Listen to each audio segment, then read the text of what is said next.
Então, vamos imaginar um cenário. Um mundo prestes a ruir, onde linhagens antigas estão em guerra e uma escuridão há muito esquecida começa a despertar. É isso que vamos explorar, os segredos de Elizar. Um reino que foi forjado na traição e que se equilibra numa profecia muito, muito frágil. Forte, não é? Esta frase já nos joga no meio do furacão. Quer dizer, uma única linhagem é só isso que está a segurar tudo? É o fio que impede o desastre total? Mas porquê? O que é que essa linhagem tem de tão especial? Para entender isso, primeiro a gente precisa de olhar para quem está a lutar pelo poder neste exato momento. E isso leva-nos à primeira parte da nossa análise. Um reino de víboras. Vamos desvendar o cenário político de Elizar. Basicamente, para entender a confusão que está para vir, temos de olhar para agora. O poder em Elizar está todo fragmentado, dividido entre 6 facções que, na verdade, se odeiam, as grandes casas. E claro, cada uma tem as suas próprias ambições e os seus segredos. Ok, aqui estão eles, os grandes jogadores do tabuleiro. Temos os Drakkar, a casa governante, com o seu dragão dourado, sempre a falar da chama da verdade. Depois os Velshar, mestres da intriga, com a sua serpente numa espada. Já dá para ter uma ideia, não é? E por aí vai. O ponto principal é: ninguém aqui confia em ninguém. É uma teia de desconfiança tão grande que o reino vive num estado de quase guerra constante. E no meio de toda essa confusão, existe uma rivalidade que é o centro de tudo. De um lado, a Casa Drakkar, a dinastia no poder, que se vê como a guardiã da ordem. Do outro, a Casa Velshar, os mestres dos segredos, dos venenos, cuja lealdade é, bem, digamos que é flexível. É basicamente a ordem contra o caos, e essa tensão é a faísca que pode, a qualquer momento, deitar fogo a tudo. Mas claro, essa instabilidade toda não surgiu do nada. Para entender de verdade as rachaduras que vemos hoje em Elissar, temos que cavar um pouco mais fundo. Vamos voltar no tempo. É aqui que entra a nossa segunda parte, a queda dos Senhores dos Dragões.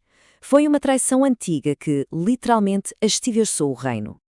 E aqui está a raiz de tudo, o pecado original de Elizar.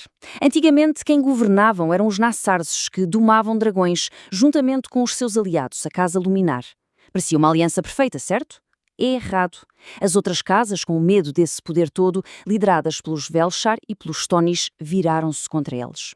Foi uma traição em massa. A dinastia Luminar foi derrubada, quase exterminada. E quem subiu ao poder no meio desse caos? Pois é, a Casa Drakkar. A ordem instável de hoje nasceu daí. E de repente, toda essa história de impérios, de dragões, de traições, tudo isso se concentra numa única pessoa. Numa criança. Pensem nisso. Um bebê, o único sobrevivente, resgatado do meio da destruição.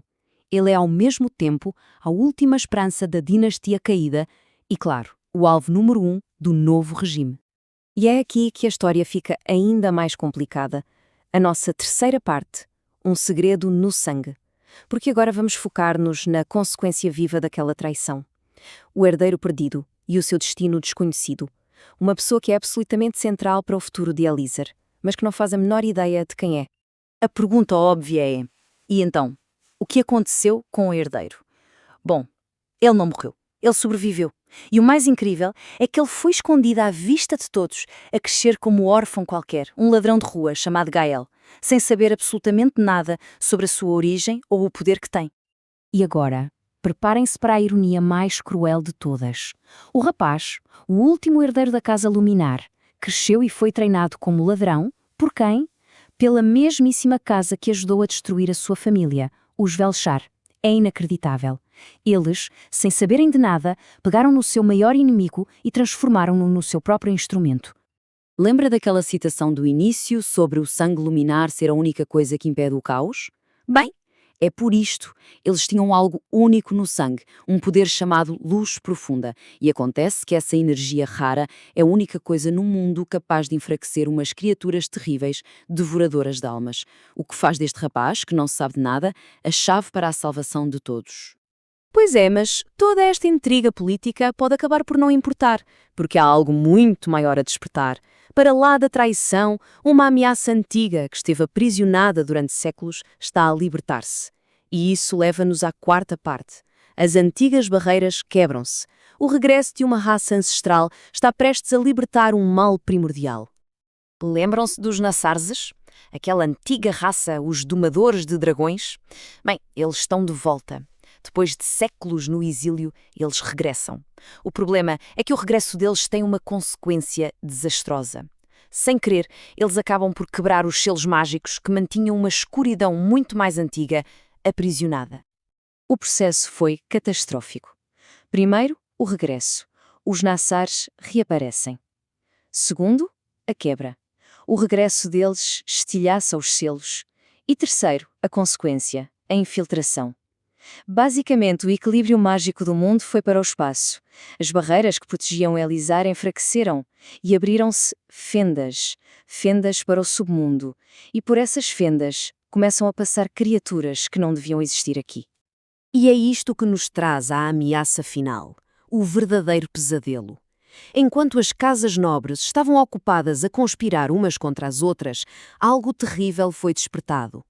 É aqui que entramos na parte 5, a caçada dos devoradores de almas. A ameaça suprema a Ilyassar acordou. Então, o que é esta caçada selvagem? É uma horda de pesadelos. Demónios noturnos, bestas de sombra, espectros. Eles não querem terra nem ouro, eles caçam almas vivas. Liderados pelo chefe da caçada, só aparecem à noite. E o pior, são atraídos para sítios onde a magia foi perturbada. O regresso dos Nassardes foi como tocar um sino a anunciar um banquete para eles. Mas o que torna esta caçada tão aterrorizante não é o facto de matar. É algo muito pior. As suas vítimas não morrem. Elas são apagadas. Apagadas da história. Os nomes desaparecem dos livros. As memórias que as pessoas tinham delas simplesmente desvanecem-se. A pessoa deixa de ter existido, como se nunca tivesse nascido. E quando parece que não pode ficar pior, fica. A crueldade não acaba aí. Meses depois de serem apagadas, as almas das vítimas regressam. Mas regressam como? Cascas. Soldados sem emoção, os guerreiros vazios, que servem apenas a fome do chefe da caçada. A vítima não só é apagada, como é transformada numa arma para o inimigo. E pronto, o tabuleiro está montado. Um herdeiro perdido, nobres a conspirar e um mal ancestral libertado. No mundo de Elissar, a questão é quem vai sobreviver à tempestade que se aproxima. Todas estas forças estão em rota de colisão. A pergunta final não é só quem vai sobreviver, mas, num mundo onde a própria história pode ser apagada, pelo que é que ainda vale a pena lutar?